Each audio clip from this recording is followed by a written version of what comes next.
Assalamualaikum warahmatullahi wabarakatuh. Hai Sobat Misteri Malam, selamat datang di channel Misteri Malam. Kali ini saya akan membawakan kisah yang akan membuat kalian berpikir dua kali sebelum masuk ke hutan sendirian. Apa yang sebenarnya terjadi di hutan itu? Mengapa mereka terus mendapat peringatan untuk tidak kembali? Dan siapakah atau apakah sosok tinggi misterius yang mengintai mereka? Dari bisikan-bisikan misterius, mata merah yang mengintai dari kegelapan, hingga sosok tinggi besar yang muncul di antara rumpun bambu setiap hari di hutan itu membawa teror.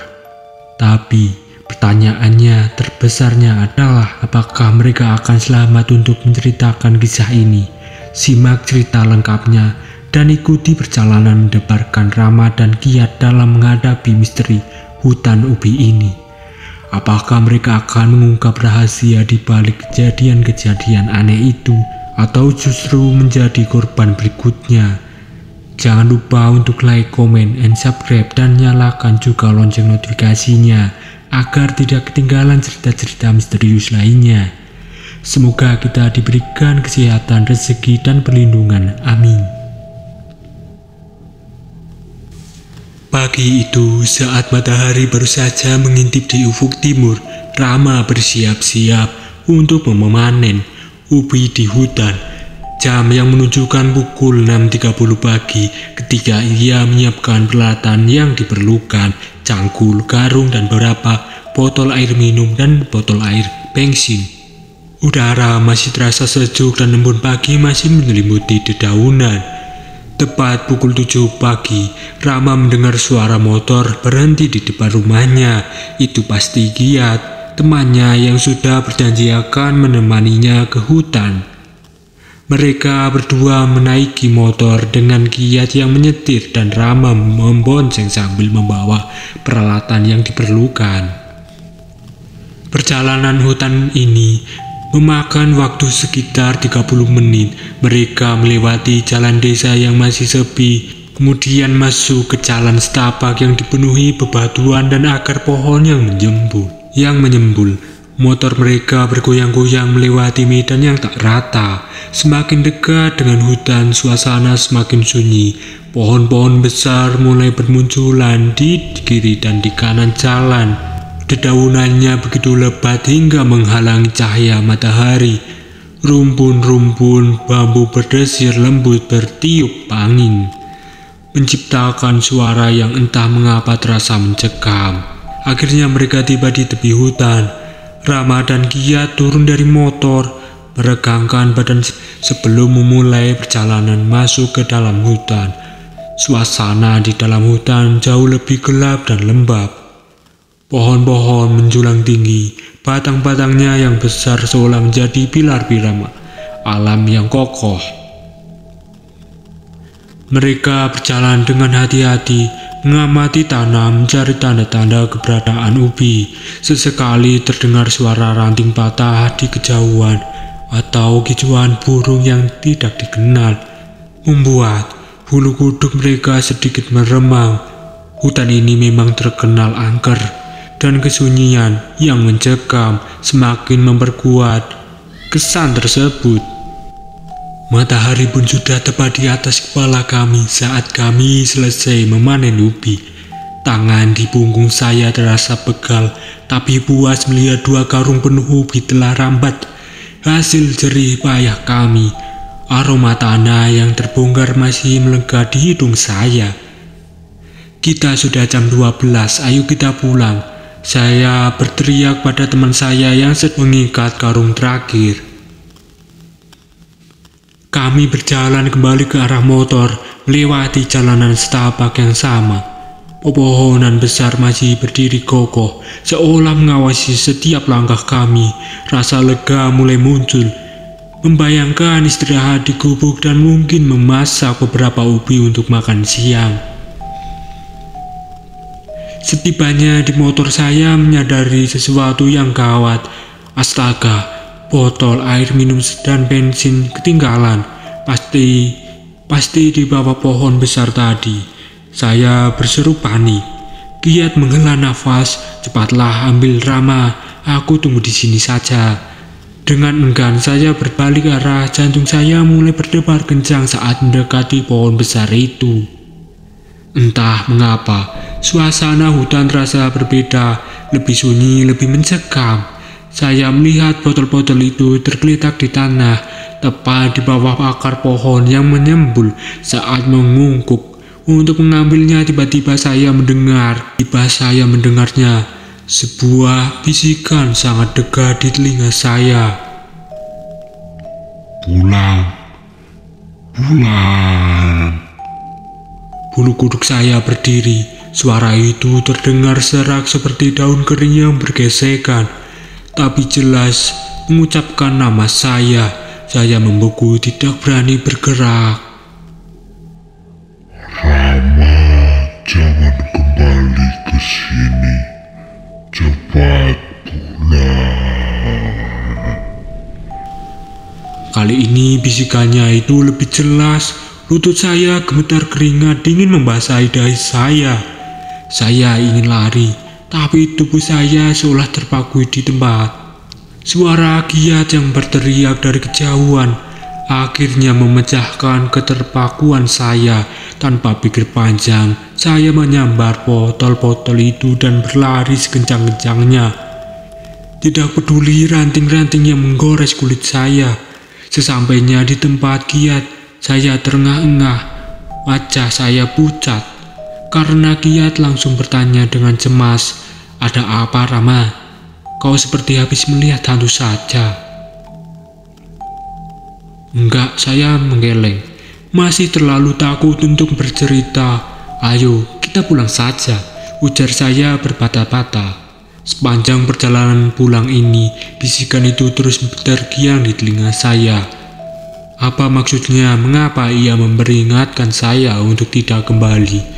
Pertanyaan-pertanyaan itu terputar di kepala saya, menciptakan rasa takut sekaligus penasaran yang sulit dijelaskan.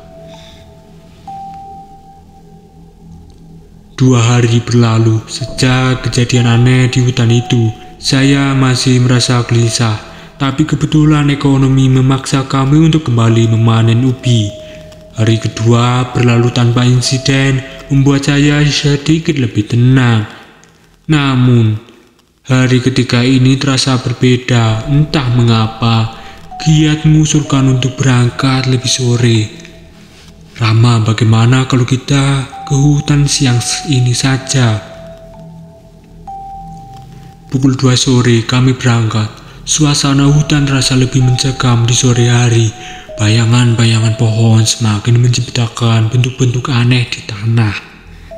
Kami mulai memanen dalam diam, sesekali melirik sekeliling dengan was-was. Waktu pun berlalu cepat tanpa terasa. Langit mulai memerah. Jam tangan saya menunjukkan pukul 5 sore. "Giat, sebaiknya kita pulang sekarang. Sebentar lagi gelap," saya berkata sambil mengikat karung terakhir.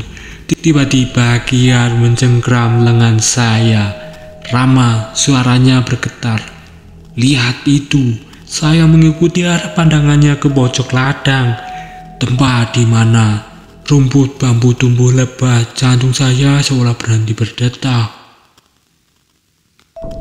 Di sana terdapat di antara batang-batang bambu yang bergoyang berdiri sosok tinggi besar yang tidak manusiawi. Tubuhnya seolah terbuat dari kabut hitam pekat, menjulang hingga hampir menyentuh pucuk bambu. Tidak ada wajah yang terlihat, hanya kegelapan pekat yang seolah menyerap cahaya di sekitarnya. Saya berbisik, tubuh gemetar hebat. Sosok itu tidak bergerak, tapi kehadirannya seolah memenuhi seluruh hutan dengan aura mencekam. Udara terasa berat dan dingin, seolah seluruh kehangatan tersedot oleh makhluk itu. Lari, saya pun berteriak, menyambar karung ubi terdekat. Kami berlari secepat yang kami bisa, tersandung-sandung akar pohon dan ranting tanah. Suara gemerisik daun dan deru nafas kami memenuhi udara. Saya tidak berani menoleh ke belakang, takut sosok itu di belakang mengikuti kami. Entah bagaimana kami berhasil mencapai motor. Dengan tangan gemetar, Kiat menyalakan mesin. Saya naik terburu-buru, hampir menjatuhkan karung ubi. Cepat, kita cepat. Saya pun berteriak panik. Motor melaju kencang, meninggalkan hutan, membelah angin sore yang dingin. Jantung saya masih berdegup kencang, pikirannya berkecamuk. Apa yang sebenarnya kami lihat? Mengapa hutan itu selalu memberi kami pengalaman yang mengerikan? Dan yang lebih penting, apakah kami masih berani kembali ke sana? Hari keempat datang dengan cepat. Meski masih merasa takut setelah kejadian kemarin, saya tahu kami mengambil hasil panen kami. 10 karung ubi menunggu di gubuk, hasil kerja keras kami selama beberapa hari terakhir. Pagi itu Kiat menelpon, maaf ya, aku harus mengantar anakku ke kota dulu. Bisakah kau berangkat duluan? Aku akan menyusulnya secepatnya." Dengan berat hati saya setuju. Pikirannya tentang pergi ke hutan sendirian membuat saya gelisah. Tapi saya mencoba menenangkan diri. Ini siang hari, tidak akan terjadi apa-apa. Saya bergumam pada diri saya sendiri. Saya mengendari motor dengan hati-hati memasuki hutan. Suasana siang hari sedikit menenangkan dengan sinar matahari yang menembus celah-celah dedaunan. Namun, ketenangan akan kejadian-kejadian aneh sebelumnya tentang membayanginya. Setelah memarkirkan motor di tepi jalan setapak, saya berjalan menuju gubuk penampungan. Gubuk sederhana itu berdiri di bawah pohon beringin besar.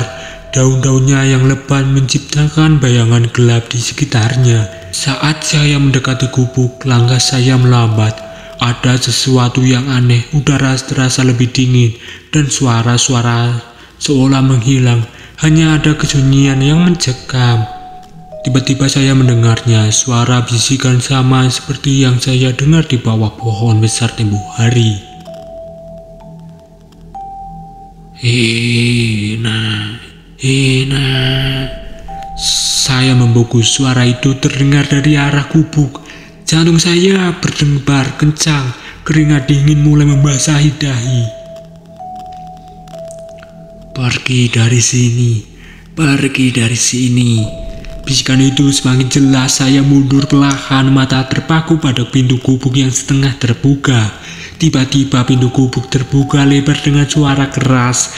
Angin kencang bertiup dari dalam, membawa aroma busuk yang menyengat dari dalam kegelapan gubuk. Saya melihat sepasang mata merah menyala menatap ke arah saya. Tanpa pikir panjang, saya bangkit dan berlari sekencang-kencangnya menuju motor. Suara desisan dan langkah berat terdengar di belakang saya, tapi saya tidak berani menolehnya. Dengan tangan gemetar saya menyalakan motor dan melaju kencang meninggalkan tempat itu. Air mata ketakutan menguburkan pandangan saya. Sepanjang perjalanan pulang, pikiran saya kacau. Apa yang baru saja saya lihat? Mengapa hal aneh terus terjadi di hutan itu? Dengan tubuh masih bergetar, saya tiba di rumah. Pikiran tentang kejadian mengerikan di gubuk masih membayangi. Tapi saya tahu ubi itu harus diambil. Kami sudah bekerja terlalu keras untuk meninggalkannya begitu saja. Herul dan Udin, saya memanggil adik-adik saya. Tolong bantu abang mengambil ubi di hutan. Kita perlu tenaga tambahan. Meski setuju, meski sedikit heran melihat wajah pucat saya, Kiat juga sudah kembali dari kota, siap membantu kami berangkat berempat membawa 2 motor.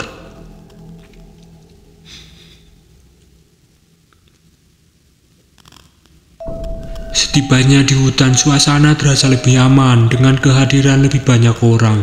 Kami mulai mengangkut karung-karung ubi dari gubuk ke motor saya. Saya sengaja menghindari masuk ke dalam gubuk, membiarkannya yang lain melakukannya. Satu demi satu karung-karung ubi dipindahkan. Akhirnya tinggal tersisa 1 karung terakhir. Biar aku yang ambil, saya berkata mencoba memberanikan diri saya. Saya berjalan mendekati gubuk, jantung berdebar kencang sejauh ini. Semua baik-baik saja, mungkin kejadian tadi hanya halusinasi, pikir saya. Ayo, tinggal satu lagi, saya berkata pada diri saya sendiri, mencoba menyemangati. Namun saat saya hendak membungkuk untuk mengangkat karung terakhir, saya merasakan kehadiran sesuatu di belakang saya. Udara tiba-tiba terasa dingin dan berat. Dengan gerakan lambat saya menoleh ke belakang. Nafas saya tersengal di sana. Tepat di belakang saya berdiri sosok tinggi besar yang hanya seperti yang kami lihat di rumput bambu. Tubuhnya seolah terbuat dari kabut hitam pekat menjulang tinggi hingga hampir menyentuh dahan pohon beringin. Tidak ada wajah, hanya kegelapan yang seolah menyerap cahaya di sekitarnya. Saya berteriak sekencang-kencangnya, melompat menjauh dari sosok itu. Tanpa berpikir dua kali, saya berlari sekencang-kencangnya yang saya bisa menuju motor. Hirul dan Udin dan Kiat terlihat kaget melihat saya berlari ketakutan. Cepat, kita harus pergi dari sini. Saya berteriak panik melompat ke atas motor, tapi karung terakhir. Udin mencoba protes, bahkan ayo pergi tanpa menunggu perjalanan lebih lanjut. Kami semua menaiki motor dan melaju kencang meninggalkan hutan. Sepanjang perjalanan pulang saya terus menoleh ke belakang, takut sosok itu mengikuti kami. Cerita tamat, mereka pun selamat sampai rumah. Jangan lupa untuk like, comment, and subscribe.